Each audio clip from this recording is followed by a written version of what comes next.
నమస్తే friends, welcome back to my channel Ganesh garden and vlogs. అందరు బాగున్నారా friends? Welcome back to my channel Ganesh garden and vlogs. Video ఏంటంటే, మనకు వేపపిండి కావాలని మనం ప్రయత్నం చేస్తే కనుక ఈ సీజన్లో మనకు ఒకటి దొరుకుతుంది. దాంతో మనం వేపపిండి ఏదైనా అంటే మనం గ్యాదర్ చేసుకుంటే ఇది మనకు మంచిగా పనిచేస్తుంది. వేపపిండికి బదులు దీన్ని వాడుకుంటే మనకు మొక్కలలో వచ్చే వేరుకులు రాకుండా మనం మొక్కలకైతే కాపాడుకోవచ్చు మట్టిని. అదేంటి అనేది మీకు చూపిస్తా చూడండి. ఇది నేను సేకరించి పెట్టుకున్న వేప పూత ఫ్రెండ్స్. చూడండి, వేప పూత అంటే మీకు ఇది ఇప్పుడు చెట్ల కాడ పూత రాలిపోతుంది కదా, ఆ రాలిపోయిన పూత అంతా సేకరించిన. అయితే దీన్ని మనం అన్ని రకాలుగా వాడుకోవచ్చు. అంటే మట్టిలో ఇది కలుపుకోవడం ద్వారా మంచి రిజల్ట్ అయితే ఉంటుంది. అంటే మనకి ఏం రిజల్ట్ మంచిగా ఉంటుంది అని అంటే, మనకి ఇది చేదుగా ఉంటుంది కదా, ఇది మట్టిలో కలుపుకోవడం ద్వారా ఏమవుతుంది అంటే ఈజీగా మట్టిలో కలిసిపోతుంది, కంపోస్ట్ లెక్క మారిపోతుంది, మనకు మొక్కలకు వచ్చే వేరుకులు రాకుండా కాపాడుతుంది. ఇది నేను దీన్ని అయితే బాగా సేకరించిన ఫ్రెండ్స్. ఇదంతా చూడండి మీరు. దీన్ని ఇప్పుడు వాడుకుంటా నేను, అందుకోసమే మీకు విషయాన్ని చెప్పాను. ఇది ఫ్రీగా దొరుకుతుంది ఫ్రెండ్స్ మనకి ఇప్పుడు. అదే ఇది మన మట్టి మిశ్రమంలో కలుపుకోవచ్చు ఫ్రెండ్స్, మట్టి మిశ్రమంలో కలుపుకోవచ్చు. ఇప్పుడు మనం ఈ మొక్కల కాడ ఎంత ఇచ్చినా ఏం కాదు, ఇట్లా చల్లేసినా ఏం కాదు. ఎందుకంటే చూడండి, ఈజీగానే మనకి ఇది మట్టిలో కలిసిపోతుంది, వేరుకులు రాకుండా కాపాడడానికి ప్రయత్నం జరుగుతుంది. మనకు మంచి రిజల్ట్ అయితే ఉంటుంది. ఇట్లా నేనైతే ప్రయత్నం చేద్దామని ఈ సీజన్లో కలెక్ట్ చేసి పెట్టుకున్నా. చూడండి, ఇది మనం పూల మొక్కనే. ఈ పూల మొక్క ఎంత బాగా పూలు వస్తుంది చూడండి. మనం ఆర్గానిక్ ఇచ్చే ఫెర్టిలైజర్ల వల్ల ఇట్లా రిజల్ట్ అయితే కనబడుతుంది. ఇక్కడ దాకా తీగ ఎక్కడానికి ప్రయత్నం చేస్తుంది.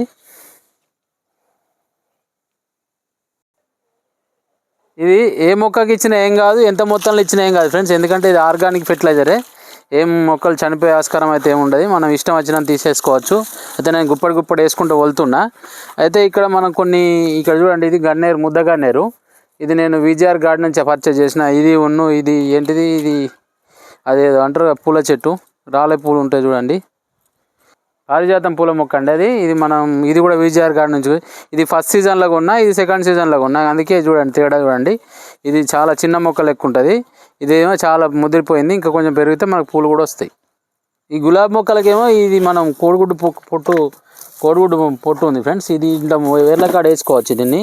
ఈ కాల్షియం బాగుంటుంది కోడిగుడ్డు పొట్ల. మంచి మొక్కలకైతే విటమిన్స్ అందించి మనకు పూలు వస్తాయి బాగా. అయితే గులాబీ మొక్కలకే ఇచ్చుకోవాలి, గులాబీ మొక్కలు మందార మొక్కలకి ఇచ్చుకోవచ్చు. గులాబీ మొక్కలకి అయితే బాగా పనిచేస్తాయండి. ఇది గుప్పడి ఇచ్చుకోవాలి దీనికి. గులాబీ మొక్కలన్నిటికీ గుప్పడి ఇచ్చేసుకోవాలి. కంపోస్ట్ ఇచ్చుకున్నాం మొన్నట్లనే. ఇప్పుడు మళ్ళీ గులాబీ మొక్కలన్నింటినీ రెడీ చేస్తున్నా.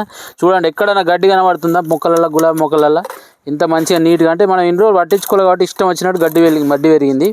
ఇట్లా కొంచెం గుల్లగుల్ల వేసేసుకొని మనం ఇచ్చేసుకుంటే మళ్ళీ రిజల్ట్ కనబడుతుంది మనకి ఈజీగా.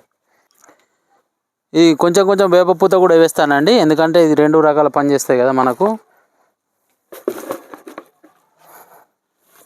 ఇట్లా అందుబాటులో దొరికిన వాటితో మనం గార్డెన్ చేసేసుకుంటే వెళ్ళిపోవాలండి. ఎందుకంటే బడ్జెట్లో పెట్టుకొని కొంచెం తక్కువ ఖర్చు పెట్టుకోవాలి, గార్డెన్కు ఎక్కువ మొత్తంలో ఖర్చు పెట్టద్దు. అందుకే నేనైతే ఇది సేకరించుకున్నా. ఈ మధ్యకాలంలో నేను కిచెన్ కంపోజ్ చేసిన కదా, చూపిస్తారండి ఒకసారి.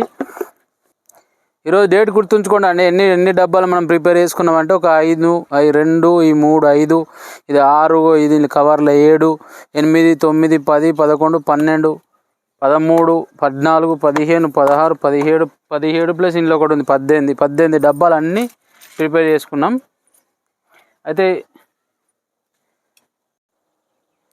ఇదంతా కిచెన్ వేస్ట్ను నేను పశువుల పేడను కలెక్ట్ చేసేసి ఒక 2 బిన్లైన పశువుల పేడ, మిగతాదంతా కిచెన్ వేస్తూనే డబ్బాలు నింపిన. ఈరోజు డేట్ వచ్చేసి 31 మార్చ్.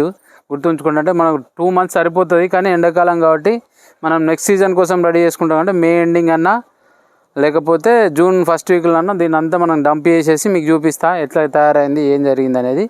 మధ్యలో కలపాలండి. ఎందుకంటే వీలైతే వారంలో 2 సార్లన్నా 3 సార్లన్నా కిచెన్ వేస్ట్ అంతా కలపాలి. నేను అదంతా అప్డేట్ చేసుకుంటూ వస్తాంట. ఇది చూడండి, ఇక్కడ కిచెన్ వేస్ట్ కనబడుతుంది చూడండి. ఇంకా ఎందుకంటే పెద్ద సొరకాయలు అన్నీ కలెక్ట్ చేసి పెట్టేసుకున్నాం. పూల వేస్ట్ కూడా తీసుకొచ్చిన. పూల వేస్ట్ మనం ఇది ఈజీగా ఇట్లా పెట్టేసుకుంటే మొక్కల కాడ ఏం కాదు. ఈ కవర్ను ఏదైనా బిన్లో కూడా పెట్టేసుకోవచ్చు. ఇంతే ఫ్రెండ్స్, మన గార్డెన్ అంతా నేనైతే ఆర్గానిక్గా తయారు చేస్తున్నా. గార్డెన్ ఇప్పుడే అప్డేట్ చేస్తున్నా, ఎందుకంటే ఇన్ని రోజులు పట్టించుకోలే కదా. దయచేసి నా ఛానల్ సబ్స్క్రైబ్ చేయండి, లైక్ చేయండి, షేర్ చేయండి. మనకు వేప పూతను అయితే ఈజీగా వాడుకోండి. మీరు సులభంగా దొరికితే కలెక్ట్ చేసుకొని వాడుకోండి. చెట్ల కాడ ఇట్లా ఊడ్చి కుప్పలు చేస్తారు కదా, నేనైతే అక్కడ నుంచి అయితే కలెక్ట్ చేసి తెచ్చుకున్నా. మనం వేప పిండి లేకపోయినా వేప పూతను వాడుకోవచ్చు. Thank you friends, bye.